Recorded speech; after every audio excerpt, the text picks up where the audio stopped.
नमस्कार भाइयों बहनों, मेरे चैनल में आपका स्वागत है। छोटो classes Vikrampur channel subscribe, please like share comment. ठीक है, हिंदी व्याकरण का दूसरा चैप्टर हिंदी भाषा एवं बोलियां, पहला चैप्टर अपलोड कर दिए हैं। 10-12 चैप्टर है, सबको अपलोड कर देंगे, प्लीज़ जाके देख लीजिएगा। ठीक, कमेंट लाइक शेयर कमेंट। पहले सब्जेक्टिव को पढ़ा देंगे, फिर ऑब्जेक्टिव को। क्या हिंदी भाषा एवं बोलियां, हिंदी भाषा एवं बोलियां। पहले हिंदी भाषा एवं पहले भाषा के बारे में पढ़ते हैं। पहले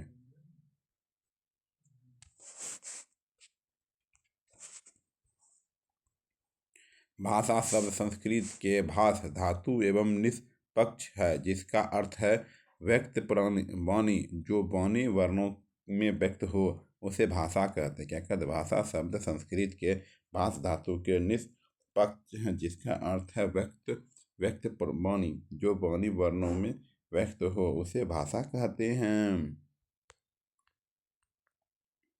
ठीक है, देखिए, मानक भाषा बोली या विभाषा, अमानक भाषा व्यक्ति बोली, कूट भाषा, कृत्रिम भाषा, राष्ट्रभाषा, विशिष्ट भाषा। ठीक है,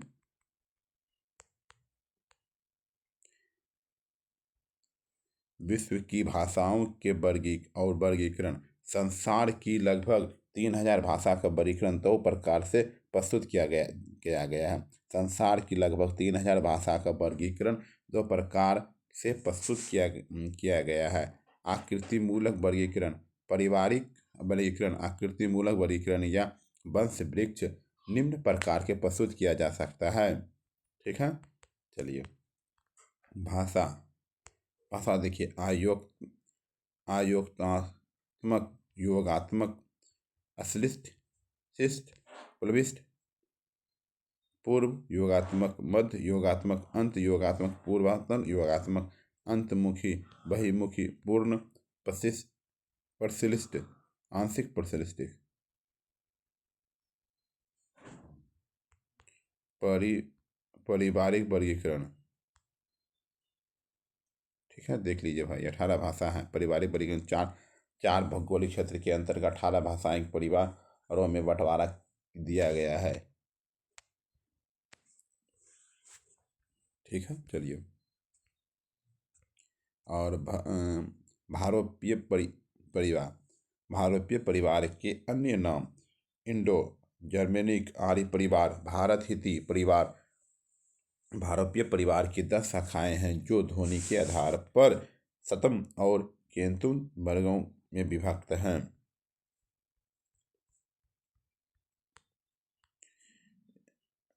भारतीय परिवार, ठीक है, देख लीजिए।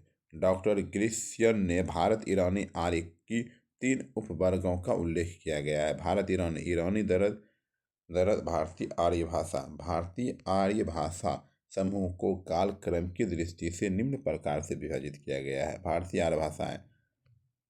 प्राचीन भारतीय आर्य भाषा 1500 ईस्वी से 500 ईस्वी पूर्व तक। मध्यकालीन भारतीय आर्य भाषा 500 ईसा पूर्व से 1000 ईसा पूर्व तक। आधुनिक भारतीय आर्य भाषा 1000 ईस्वी से अब तक। प्राचीन भारतीय आर्य भाषा को पुनः 2 भागों में विभाजित किया गया है। प्राचीन भारतीय आर्य भाषा को वैदिक संस्कृति, लौकिक संस्कृत। वैदिक संस्कृत को वैदिकी, वैदिक छंदन, छांदस आदि भी कहा जाता है। इसका समय 1500 ईस्वी से 800 ईसा पूर्व तक माना गया है। इस साहित्य विद्वानों की भाषा थी बोलचाल की नहीं। लैकिक संस्कृत प्राचीन भारतीय आर्य भाषा का वह रूप है जिसका पाणिनि की अष्टाध्यायी में निवेचन किया गया है। इसका समय 800 ईसा पूर्व से 500 ईसा पूर्व तक माना गया है। इसी भाषा में रामायण, महाभारत, नाटक, महाव्याकरण आदि लिखे गए हैं। मध्यकालीन भारतीय आर्य भाषा। प्रथम प्राकृत काल, द्वितीय प्राकृत काल, तृतीय प्राकृत काल, पाली प्राकृत अभ्रस 500 ईसा पूर्व से पहली ईस्वी। भारत की प्रथम देश भाषा बुद्ध के उपदेश की भाषा है। द्वितीय प्राकृत काल प्राकृत 1 से 500 ईसा पूर्व भगवान महावीर के सारे उपदेश प्राकृत में नहीं हैं। तृतीय प्राकृत काल अपभ्रंश 500 ईस्वी से 1000 ईस्वी।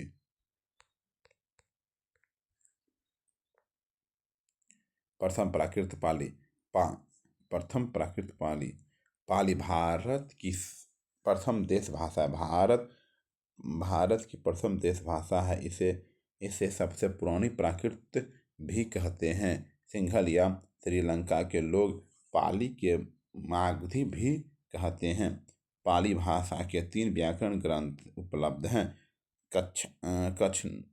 कच्छनचान व्याकरण यह सर्वप्राचीन पाली व्याकरण है। इसके रचयिता महाकच्छयायन है।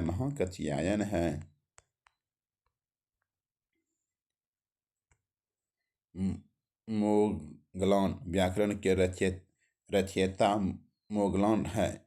सदनीति व्याकरण के रचयिता बर्मी भिक्षु अघवंश थे।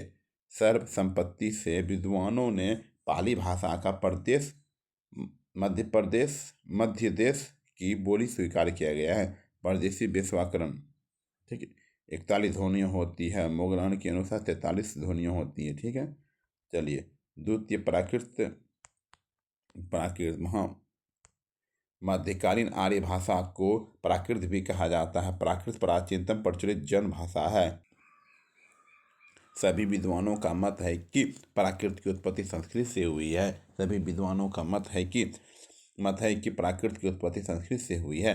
प्राकृत भाषाओं के संबंध में सर्वप्रथम विचार भरत मुनि ने नाट्य शास्त्र में किया है, जिसमें 7 मुख्य प्राकृत और 7 गौर विभाषा की चर्चा की है। प्रथम प्राकृत व्याकरण बररुचि का प्राकृत प्रकाश है, जिसमें उन्होंने प्राकृत के 4 भेद बताए हैं: महाराष्ट्री, पैशाची, मागधी तथा शैरसेनी। हेमचंद्र ने अपने प्रसिद्ध ग्रंथ प्राकृत व्याकरण के प्राकृत भाषा के 3 और भेदों की चर्चा की है: आर्षी, अर्ध मागधी, चूलिका, पैशाची और अपभ्रंश। ठीक, हेमचंद्र को प्राकृत का पाणिनि माना जाता है। अपने उदाहरणों के लिए उन्होंने भट्टी के समान एक सियाक्षर काव्य की रचना की है। हेमचंद्र की चूलिका पैशाची को ही आचार्य दंडी ने भूत भाषा कहा है। जॉर्ज ग्रिशियन ने महाराष्ट्री प्राकृत से ही मराठी की उत्पत्ति मानी जाती है। शैरसेनी मूलतः नाटकों के गद्य की भाषा थी। अर्ध मागधी का प्रयोग मुख्यतः जैन साहित्य में हुआ है। ठीक, तृतीय प्राकृत के बारे में। ठीक, चलिए इतना इम्पोर्टेंट नहीं याद करिए। ठीक है, देख लीजिए।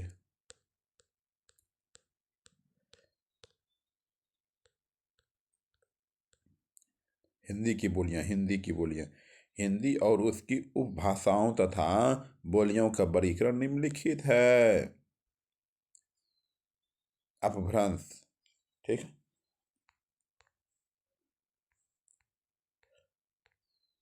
देख लीजिए भाई। हिंदी भाषा बोलियों से संबंधित महत्वपूर्ण तथ्य हैं: सार्थक शब्दों के समूह या संकेत को भाषा कहते हैं। सार्थक शब्दों के समूह या संकेत को भाषा कहते हैं। भाषा यादृच्छिक संकेत है। यहाँ शब्द और अर्थ में कोई तर्कसंगत संबंध नहीं रहता है। भाषा यादृच्छिक संकेत है। यहाँ शब्द और अर्थ में कोई तर्क संगत संबंध नहीं रहता है। भाषा के ध्वनि संकेत रूढ़ होते हैं। चलिए, भाषा में ध्वनि संकेतों का परंपरागत और रूढ़ प्रयोग होता है। हर वर्ग या समाज के ध्वनि संकेत अपने होते हैं, दूसरे से भिन्न होते हैं। भाषा के ध्वनि संकेत वर्णों या शब्दों से व्यक्त होते हैं। भाषा एक सामाजिक शक्ति है जो मनुष्य को प्राप्त होती है। मनुष्य मनुष्य उसे अपने पूर्वजों को से सिखाता है और उसका विकास करता है। भाषा परंपरागत और अर्जित अर्जित दोनों है। भाषा के दो रूप हैं, कथित और लिखित। भाषा के दो रूप हैं, कथित और लिखित।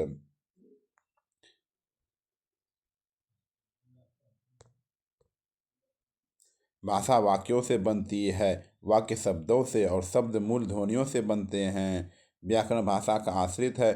प्रत्येक देश में भाषा के तीन रूप मिलते हैं: बोलियां, प्रतिष्ठित भाषा और राष्ट्रभाषा। भारत में 15 विकसित भाषाएं हैं, परंतु हिंदी को राष्ट्रभाषा राष्ट्रभाषा राजभाषा का गौरव प्रदान किया गया है।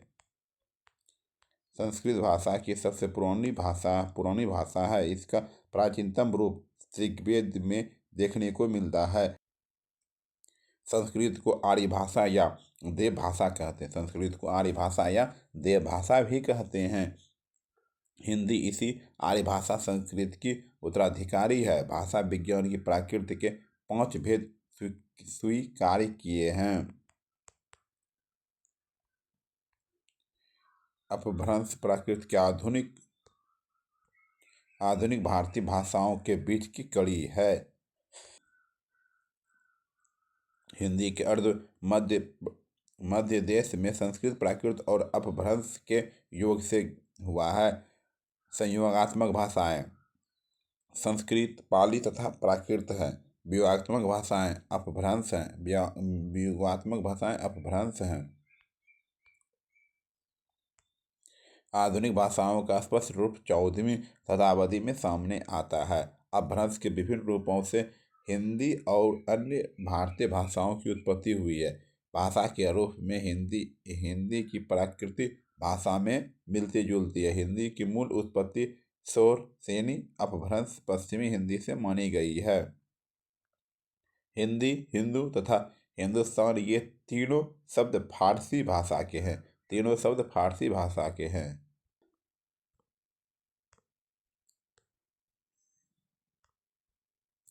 हिंदी एक जीवित भाषा है। संसार की भाषाओं में हिंदी को तृतीय स्थान प्राप्त है। संस्कृत और हिंदी दोनों देवनागरी लिपि में लिखित है।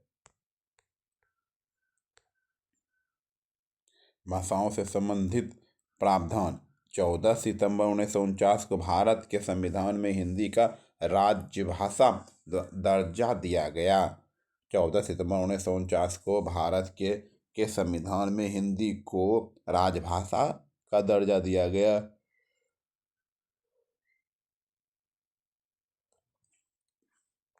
तथा प्रत्येक वर्ष 14 सितंबर को राष्ट्रीय हिंदी दिवस मनाया जाता है। भारत संविधान के भाग 17 में अनुच्छेद 347 351 तक राजभाषा से संबंधित प्रावधान किया गया है। भारतीय संविधान के भाग 17 में अनुच्छेद 347 351 तक राजभाषा से संबंधित प्रावधान किया गया है। संविधान की 8वीं अनुसूची में 22 भाषाओं का मान्यता प्राप्त है। संविधान की 8वीं अनुसूची में 22 भाषाओं का मान्यता का प्राप्त है। मूल संविधान में 14 भाषाओं का उल्लेख किया गया है। 21वां संशोधन 1967 द्वारा सिंधी को जोड़ा गया है। 71वां संशोधन 1992 द्वारा कोंकणी, नेपाली और मणिपुरी को जोड़ा गया है। 92 संशोधन 2003 द्वारा बोडो, डोगरी, मैथिली और संथाली को जोड़ा गया है। संविधान में हिंदी भाषा से संबंधित उपबंध हैं। अनुच्छेद 347 संघ की राजभाषा हिंदी और लिपि देवनागरी होगी तथा भारतीय अंकों का अंतर्राष्ट्रीय रूप होगा। अनुच्छेद 344 राष्ट्रपति द्वारा एक राजभाषा आयोग का गठन एवं एक समिति गठित की जाएगी। समिति 30 सदस्य 20 लोकसभा 10 राज्यसभा से मिलकर बनेगी। अनुच्छेद 345 राज्य विधानमंडल की भाषा है। राज्य विधानमंडल की भाषा है। अनुच्छेद 346 एक राज्य और दूसरे राज्यों के बीच या किसी राज्य और संघ के बीच का प्रतिनिधि की भाषा है। 347 अनुच्छेद 347 किसी राज्य की संख्या किसी अनुभाग द्वारा बोली जाने वाली भाषा के संबंध में विशेष उपबंध है।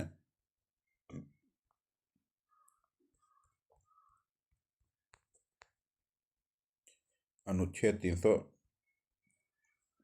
348 उच्चतम न्यायालय और उच्च न्यायालयों में और अधिनियमों विधेयकों आदि के लिए प्रयोग की जाने वाली भाषा है। अनुच्छेद 349 भाषा से संबंधित कुछ विधियां अधिनियमित करने के लिए विशेष प्रक्रिया है।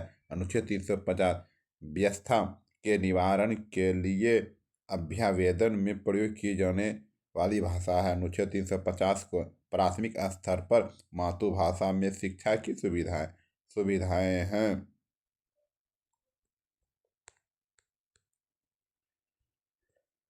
अनुच्छेद 350 का खोज भाषाई अल्पसंख्यक वर्गों के लिए विशेष अधिकारी है। अनुच्छेद 351 हिंदी भाषा के विकास के लिए निर्देश हैं।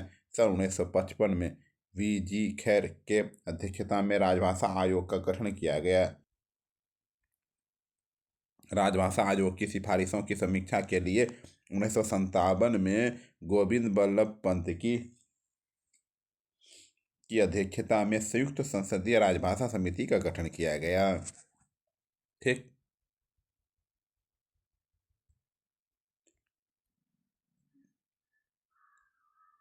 संयुक्त संसदीय राजभाषा समिति के सुझाव पर 2 अस्थायी आयोगों की स्थापना हुई है। राजभाषा विधायी आयोग 1961, विधि मंत्रालय वैज्ञानिक एवं तकनीकी शब्दावली आयोग 1961, शिक्षा मंत्रालय राजभाषा से संबंधित महत्वपूर्ण अधिनियम है। राजभाषा अधिनियम 1963, राजभाषा अधिनियम 1963 है। राजभाषा संकल्प 1968 है। प्राधिकृत पाठ केंद्रीय विधि अधिनियम 1973 है। राजभाषा नियम 1976 है। 1976 है। सब उल्ट उल्ट क्वेश्चन पूछा गया है।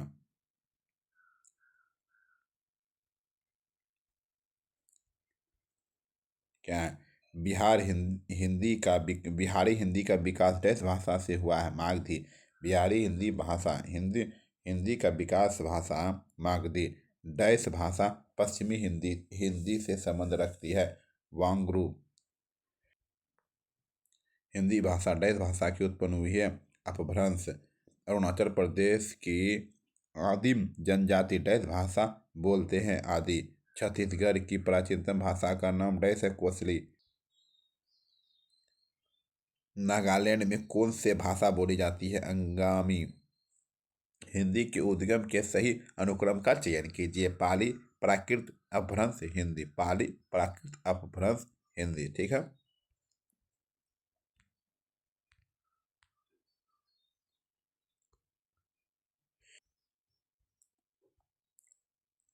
डॉक्टर भोलानाथ तिवारी ने अपभ्रंश के डैश भेद माने हैं? 7।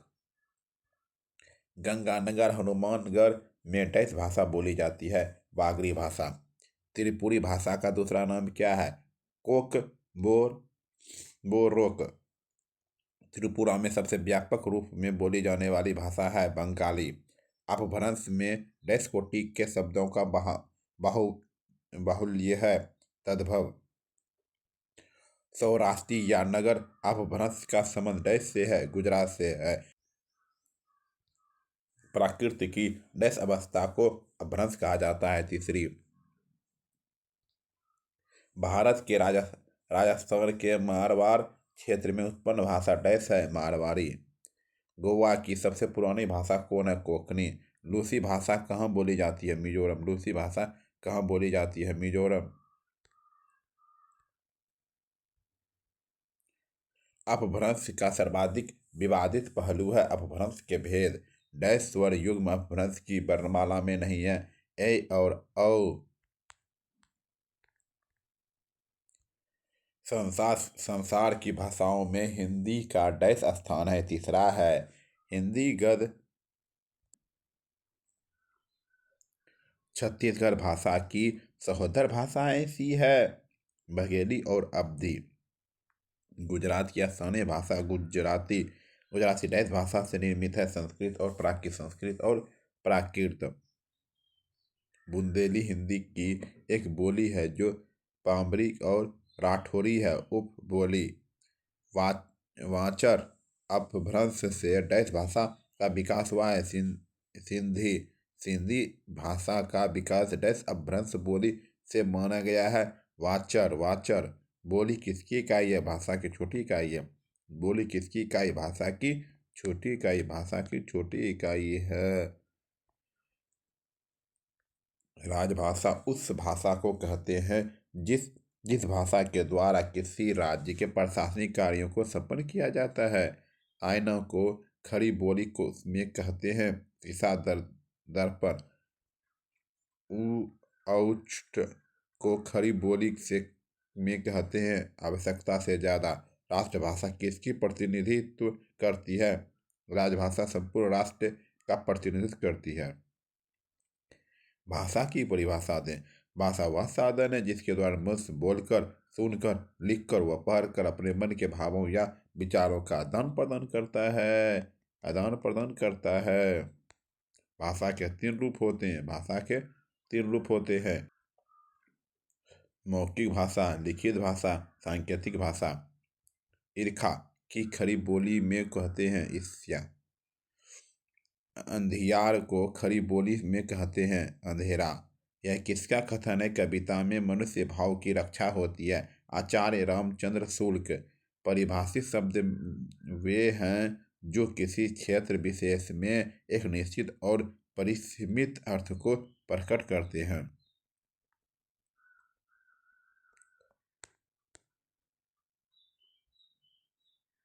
औचट औचट की खड़ी बोली में क्या कहते हैं? जोरदार।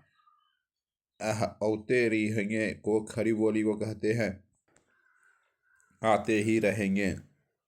अंकुरब को खड़ी बोली में क्या कहते हैं? अंकुरित होना। अगहन की खड़ी खड़ी बोली क्या कहते हैं? जिसका पेट भरा हो। भाषा संकेतात्मक है अर्थात इसमें इसमें जो ध्वनियाँ उच्चारित होती है उनका किसी वस्तु या कार्य से संबंध होता है। अवसर को खड़ी बोली को कहते हैं अवसर। अतिरिक्त अनुदान परिभाषित शब्द क्षेत्र में बोला जाता है वाणिज्य। जियो को खड़ी बोली को कहते हैं आज ही। क्या कहते हैं? आज ही।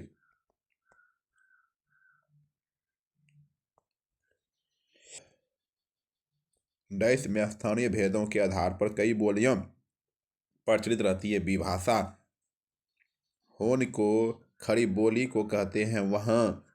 हिकमत को खड़ी बोली को कहते हैं हिंग बेचने वाला। विभाषा का क्षेत्र बोली की अपेक्षा डैश होता है विस्तृत।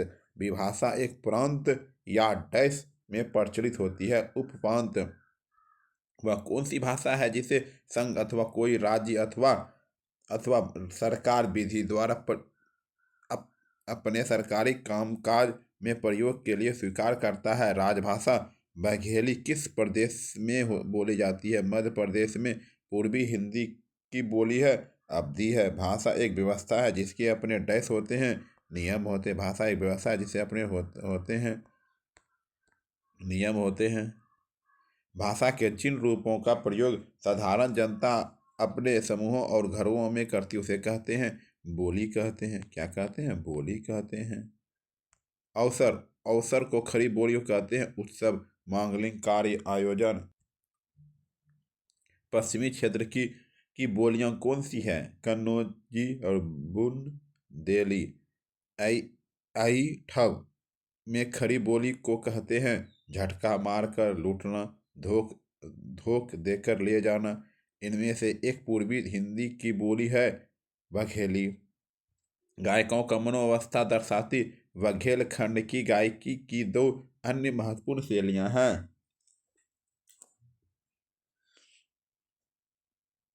बिहारा और विदेशियां। बिहारी हिंदी की बोलियां हैं मगधी, मैथिली और भोजपुरी। दक्षिणी अपभ्रंश का निराधार एवं अवैज्ञानिक कहा है डॉक्टर नामवर सिंह। मध्य देशीय या सौरसेनी अपभ्रंश को उस समय की डैश माना गया है, उपभाषा माना गया है। कानपुर में बहुसंख्यक लोग डैश भाषा बोलते हैं। हिंदी की कन्नौजी डैश हिंदी और कन्नौजी डैश व्यंजन उपभ्रंश की वर्णमाला में नहीं है। हिंदी हिंदुस्तानी भाषा का रूप है। हिंदी उर्दू का मिश्रित रूप। अपभ्रंश भाषा की विशेषताओं के संदर्भ में डैश उत्पन्न है का कारकों के रूप में अधिक हो गए थे। भाषा एवं संस्कृत भाषा बोली जाती है। मतुर गांव और झीरी गांव। सौरसेनी अपभ्रंश से राजभाषा का विकास हुआ है। राजस्थानी भाषा भाषा को प्रथम प्राकृत कहा जाता है। पाली भाषा को प्रथम प्राकृत कहा जाता है। पाली। अपभ्रंश का शाब्दिक अर्थ क्या है? तत्सम है। मध्य भारतीय आर्य भाषा का अंतिम रूप क्या है? अपभ्रंश है। संस्कृत के ऋण शब्द का पाली में डैश रूप मिलता है। इना। अपभ्रंश की उत्तरकालीन अवस्था का नाम है अपभट। भाषा विशेष के अर्थ में सबसे पहले अपभ्रंश शब्द का प्रयोग किया चंड। अपभ्रंश भाषा को प्राचीनतम उदाहरण मिलते हैं भरत मुनि कृत नाट्य शास्त्र में। प्राकृत शब्द में अपभ्रंश के डैश भेदों का उल्लेख मिलता है। 3। डॉक्टर तागारे के अनुसार अपभ्रंश के डैश भेद हैं। 3 भेद हैं।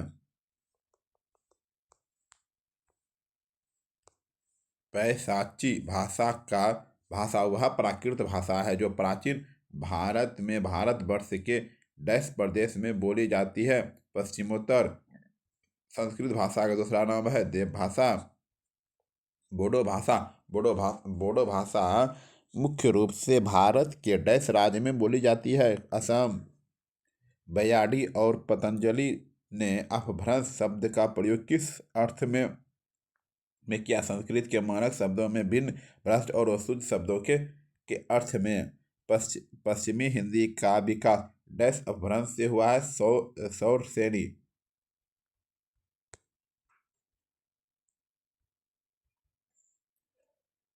हिंदी भाषा के उद्भव एवं विकास के संबंध में शोध करते हुए अधिकांश शोधकर्ताओं ने आज की हिंदी के प्रारंभिक रूप को पुरानी हिंदी या अवहट के नाम से अभिहित किया गया है। अवहट के उद्भव सही क्रम है संस्कृत, पाली, प्राकृत, अपभ्रंश या अपहट भाषाओं के पारिवारिक वर्गीकरण का आधार है इतिहास है।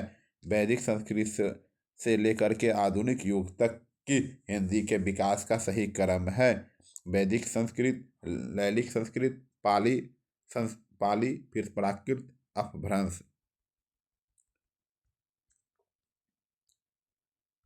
उत्तर प्रदेश में बोली जाने वाली बोलियां हैं ब्रज है, अवधी है, कन्नौजी है। लोधांती बोली जाने वाली राजभाषा के अंतर्गत बुंदेली है। अवधी डैश अपभ्रंश से विकसित हुई है। अर्ध मगधी अपभ्रंश। हिंदी की उपभाषाओं की संख्या है 5 है। ब्रज हिंदी की किस उपभाषा के अंतर्गत है? पश्चिमी हिंदी। पश्चिमी हिंदी के अंतर्गत बोली जाती है कन्नौजी। हिंदी प्रदेश के पश्चिमी भाग में स्थित बोलियों के सामूहिक रूप को कहते हैं पश्चिमी हिंदी। वह बोली जिसमें ने परसग लगाया है खड़ी बोली।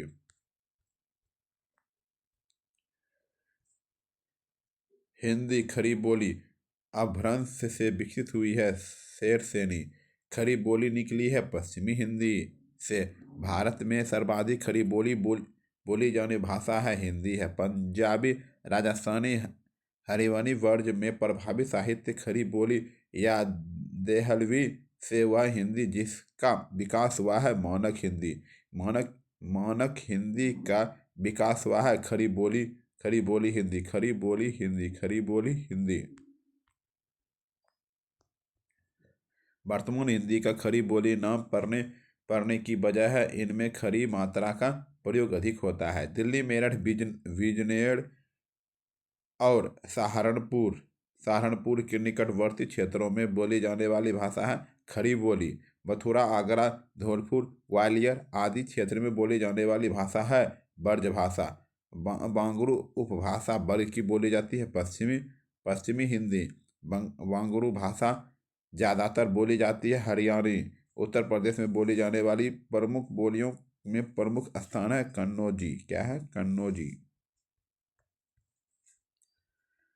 कौरवी कौरवी बोली बोली को कहते हैं खड़ी बोली। खड़ी बोली कन्नौजी बोली मुख्य रूप से बोली जाती है फारुखाबाद। अवधी शब्द का अर्थ है अवध की भाषा। अवधी उपभाषा वर्ग बोली जाती है पूर्वी हिंदी। वघेली बोली बोली का क्षेत्र है रीवा। वघेली बोली का संबंध है पूर्वी हिंदी। छत्तीसगढ़ी भाषा में बोली जाती है पूर्वी हिंदी। क्या है? पूर्वी हिंदी।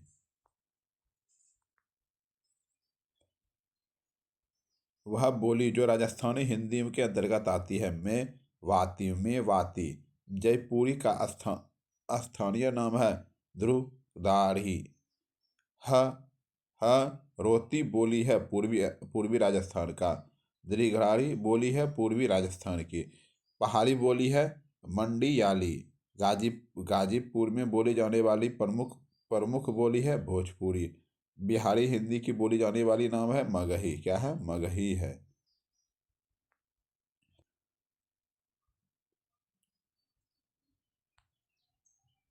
हिंदी भाषा में विख्यात बोलियों की संख्या 8 है। ब्रज भाषा का विकास अपभ्रंश से हुआ है। सौर सेनी। भारत में आर्य भाषा का आरंभ हुआ है 1500 ईस्वी पूर्व के आसपास। भारतवर्ष के लिए हिंदी भाषा का नाम सबसे पहले सुझाया था राजा राम मोहन राय। भारतीय संविधान में हिंदी भाषा को मान्यता प्रदान की गई 14 सितंबर 1949। कन्नड़ का संबंध भाषा परिवार से है द्रविड़ भाषा परिवार। गोवा की स्वीकृत राजभाषा कोंकणी है। संस्कृत भाषा का अपभ्रंश भाषा है पाली है। वह बोली अथवा भाषा जो हिंदी के अंतर्गत नहीं आती है तेलुगु है। भारतवर्ष में हिंदी का वर्ग है राजभाषा है। संविधान का वह अनुच्छेद जिसके अनुसार संघ की राजभाषा हिंदी और लिपि देवनागरी में है। अनुच्छेद 343 वर्ज बोली नाम से जानी जाती है पुरानी बंगला। मानक हिंदी से तात्पर्य है आदर्श के रूप में।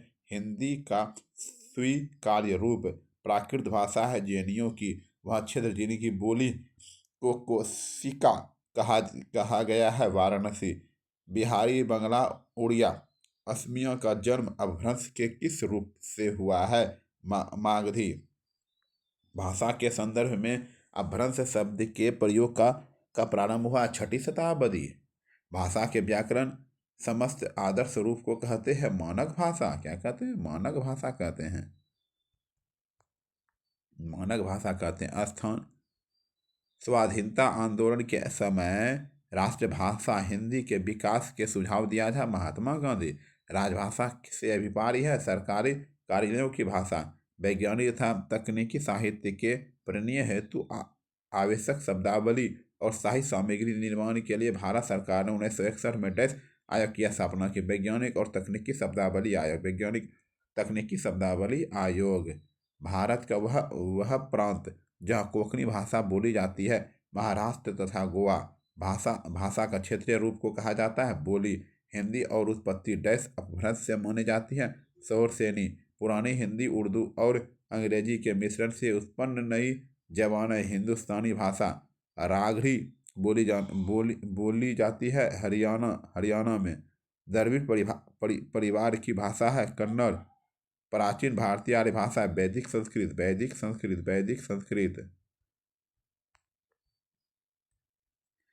लैंगिक संस्कृत डैश और डैश अपभ्रंश हिंदी भाषा की उचित विकास क्रम है पाली प्राकृत।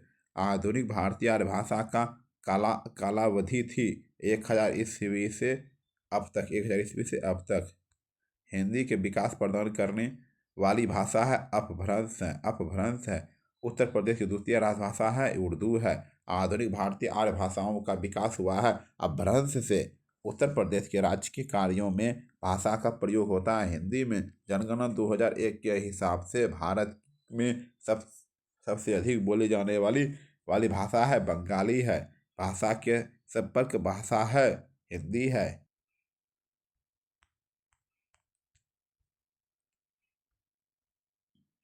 भाषा के संविधान के डैश के हिंदी को भारत की राजभाषा बताया गया है। अनुच्छेद 343 का 1 में बंगाली डैश भाषा परिवार की भाषा है आर्य। लैंगिक संस्कृत का विकास डैश से हुआ है वैदिक संस्कृत से। माना जाता है कि उत्तर भारत की अधिकतर भाषाओं का मूल स्रोत डैश है संस्कृत है। पहाड़ी बोली है कुमाऊनी। हिंदी भाषा परिवार के अंतर्गत आती है भारोपीय भारोपीय भारोपीय भारोपीय भाषा भाषा भारत में भाषा परिवार की संख्या है 5 है। वह राज्य जहाँ मैथिली भाषा ज़्यादा बोली जाती है बिहार। अपभ्रंश भाषा डैश परिवार की भाषा है आर्य। द्रविड़ भाषा है तेलुगु है। उत्तर प्रदेश में वे जिले जो कन्नौजी भाषा बोली जाती है हरदोई कन्नौज औरैया मनपुर ठीक है सब।